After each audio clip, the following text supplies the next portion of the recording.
Okay, yeah, so my name is Tina Bowley. I'm a public health nutritionist currently working with Malmö City's school restaurants, where I strategically integrate and disseminate key concepts of sustainability, food and nutrition policies into the Swedish school meals. Um, Today, I'm here to tell you a bit about a study I did prior to my time in Malmö, also on sustainable school lunches. In the so it's a mixed method study on the economic, environmental, and social perspectives of the Midwest region of southern Sweden. So just in the area above Malmö. Um, actually, uh, yeah, I'll tell you in a minute. Yeah. So we have a schedule today. So I've uh, structured the agenda according to the IMRAT format, just to try and cover the the most important parts of this study. So I'll start by giving you a bit of the context and setting and of the study, and then I'll go through the applied methods and describe how the data was collected, and then I'll follow by going through some of the key findings and touch on some discussion points and finish off with some concluding remarks. So, oh, we've already heard Patricia talk just before about her project, and uh, I don't really have to go into why global warming we know that it's accelerated at an unprecedented speed since the 1950s, and also the 5 warmest years since 1880s has all occurred within the last 10 years. Um, and it's really problematic when the greenhouse gas emissions coming from diets exceed the, the planetary boundaries. Also we know that poor dietary habits is actually the second main driver of disability and death in Sweden prior to COVID. And 90% of all deaths are caused by non-communicable diseases, which stem from unhealthy diets. Also, in 2018, the National Food Agency of Sweden, they published a report saying Swedish children, they eat too little fruit, vegetables, and whole grains. Um, so just to give you a bit of the context here. We also know that food preferences, they established during the first stages of life. So at a time when they spent a great amount of time in the school, and therefore the school lunches are of, yeah, I think we all agree on that in this conference, really. Um, so, um, Food preferences are also deeply rooted in many cultures and are challenging to change, as we heard a bit about before as well. If you go about and change them uh, too quickly or without incorporating the children preferences, it's not going to turn out well. Yeah, so however, knowing all of this, little emphasis has actually been applied with the dietary transition of sustainable school lunches in primary school settings, but most importantly, pupils' sustainable school lunch preferences. We haven't talked much about that. And this is what this study focused on. We've also seen the ecological model of health being adapted to both Jason's presentation and to Johan's presentation yesterday. I've done the same for the school meals. So we have the individual, the environmental, and the social, societal level. And this was used for looking at the the primary focus of this study. So for the individual, we've looked at the food preferences in terms of visual appeal, texture, and taste. For the environment, it was primarily greenhouse gas emissions coming from food, and at the societal level is school meal governance in terms of legislation, as Patricia said before, and the infrastructure that we have in Sweden that you also mentioned. Yeah, so the aim of this study was to gain a holistic understanding of the feasibility of implementing sustainable school lunches from economic, environmental, and social perspective, as you can see here. The research questions was how can the integration of economic, environmental, and social perspectives inform the infeasibility of implementing sustainable school lunches in this region. So we've looked at for the economic perspectives, what's relevant to consider to ensure viability of sustainable school lunches. For the environmental aspect, it was the average greenhouse gas emissions, the weight and the cost of the animal source proteins and the plant-based foods of an actual consumed school meal. So Patricia, she mentioned before that she had data from a whole school year from 3 schools. And this study looked at 2 of the schools. So it's the same data that Patricia applied in one of her studies, just that it's 2 schools instead of 3. And then the 4th one is how does pupils' food preferences affect sustainable school lunch consumption. And as I've said, this is the region. So it's the very south of Sweden, where you see the red triangle. That's where the study took place in 3 different municipalities, right? So a mixed methods approach was applied and really gave an opportunity to do data, theory, and methodological triangulation, and a concurrent collection of both quantitative and qualitative data. So the 3 primary data sets consisted of key informant interviews for the economic perspective in the 3 different municipalities. And the environmental perspective, as I've just mentioned that, so I don't go through that now. Then the social perspective, looking at the food preferences. It was a quantitative survey that was conducted on the pupils' food preferences coming from a sustainable school lunch tasting. And we simulated 8 sustainable school lunches that a random recruited panel of students tested.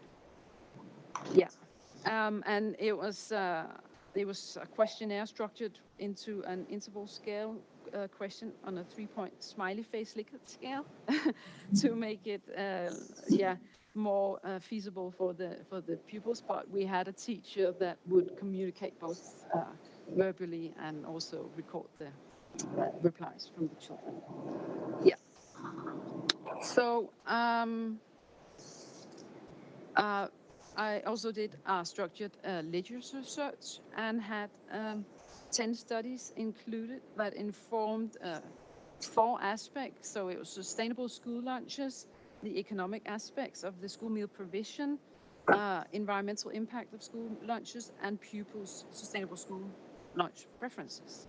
And an integration of the data sets was the overall analysis strategy for the study. So for the findings for the economic perspective, 7 aspects seem to be relevant to take into consideration. We know already the legislation, but what probably haven't been mentioned already is that having all these legislative regulations The municipalities need to balance public-private partnerships on the side of it, and that can be quite challenging for quite a few in different ways. And what was really interesting to see is that there's currently no regulations on sustainable school lunches at all, which makes it difficult for the different municipalities to know how they should go about in serving these meals. As we heard Lali mention today about the spaces for the school meals this morning, same thing goes really for the organization of making the meals. So there are there are kitchens that cook 2,000 or 22,000 school meals before 11 o'clock. And as you can hear, it causes quite some challenges to go about that. And also in terms of cooking foods from scratch and financial resources. In some municipalities, or in some schools, they cook as little as 350 meals. So yeah, it varies quite a lot, and that makes it very difficult to compare between the school meal providers, both in the region but also nationally. For consumption and market, none of the school meal providers had any quantitative or qualitative objectives in terms of sustainable school meals at all. There was one who had a goal of 100% organic foods, but they struggled to reach this objective because they couldn't access that amount of organic foods really on the market. So the public-private partnerships, as I mentioned before, it's in alignment with the Public Procurement Act. That is one of the legislative regulations that we need to work with, but it's also conducive of creating school meal monopolies, unfortunately. Which is quite a paradox. Costs, really the remuneration of school meals increased by 2% each year, but food prices also go up with 1.5%. And the sustainable school food items usually are very costly, as the EU have a regulation saying that that it's novel foods, and therefore it's really difficult for them to get into the market, and which affect the price. So it's like a lock in and really creating constraints to the development. So the last two are not really economic perspective, more social perspective, but for the food culture, there was an indication that the cultural beliefs could be constraining as well. We heard Patricia say that before. There's a perfect example in Sweden with meatballs. It's a very dear dish. When it's planned, it's often planned with 5 meatballs for a dish, which is 120 grams of animal source protein, and it far exceeds the nutritional needs of the individual. But I mean, even at the level of 5 meatballs, there's lots of discussions to this. Also, as Patricia mentioned before, it was found that pupils, they tend to prefer food concepts, tacos, hamburgers, falafel, things they can relate to, and then it really doesn't matter if it's a sustainable source of protein or animal source of protein. So moving on to the environmental findings. So the list of foods from the 2 of the schools had 774 food items, 37 categories, and 6 different food groups.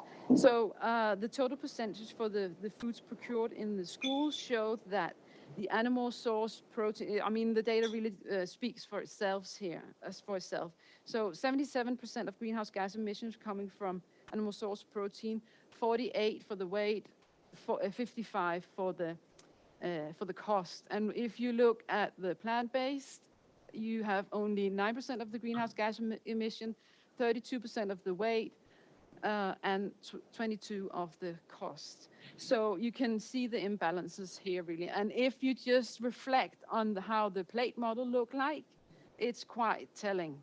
I have to say that these figures were not adjusted towards preparation waste. So it was the raw food items. But as I said before, these settings, I mean, no kitchen really cooks a whole chicken, so there won't be carcass waste or something like that. It's more likely to have plant-based waste than animal source protein waste, really. And so if we think about that, that would mean that the plant-based would go down and be even less than what we see here. So for the social findings here, you can see the different meals at the bottom that we tested. And yeah, so again, you can see that the burrito, the bolognese, and the veggie patties were the most preferred, closely followed by the wrap. And also a great number of pupils, they were unsure about the taste and the texture of the lasagna and the tomato soup, but they were satisfied with the visual appeal of the meal. Also, the veggie loaf and the mushrooms caused a great deal of uncertainty and some dissatisfied responses. And for the literature search, yeah, so the search really addressed 3 research gaps. There's no resembling studies found on sustainable school lunches, the environmental impact of the school meals in this sense, and also on pupils' sustainable school lunch preferences. Let's quickly go through the discussion. I think I'm running out of time, aren't I? Yeah, so, so just let's see. Yeah. It was really telling that the school meal providers, they want to provide sustainable school lunches, but yeah, the findings, I mean, they had similar views, so the findings are really representative of this economic perspective, but, and it can also be extrapolated to other school meal settings. But in spite of this, I mean, it can't represent or be generalized to other school meal stakeholders. And that's quite a lot. I mean, we could overcome this challenge with bringing in wholesalers, school meal directors, politicians, and so on. For the environmental impact, greenhouse gas emissions are just one aspect of sustainability. And it really just shows you the complexity of this topic to get a telling picture. I mean, I think we need a lot of different studies supporting each other and bringing out this message. Because, I mean, organic foods, food waste, seasonality could also be really interesting to look at. And there's always trade-offs involved in these discussions with sustainable diets. For the social aspect, I will have to say that we didn't examine the pupils' relationship or attitude towards foods prior to this experiment. So they could have been food neophiliacs, meaning they could be students that really like to explore food. And that could be biased to the results. Yeah, so I have the conclusion left, and yeah, sustainable school lunch are feasible only when there's a coherence between these perspectives, and we really need to look into this subject even more in research. So I'd just like to thank you all for your attention today, and finish off by saying only by understanding the factors behind the behavioral change will it be possible to reach desired outcomes such as maintaining a sustainable school diet or sustainable diet. Yeah, so thank you very much.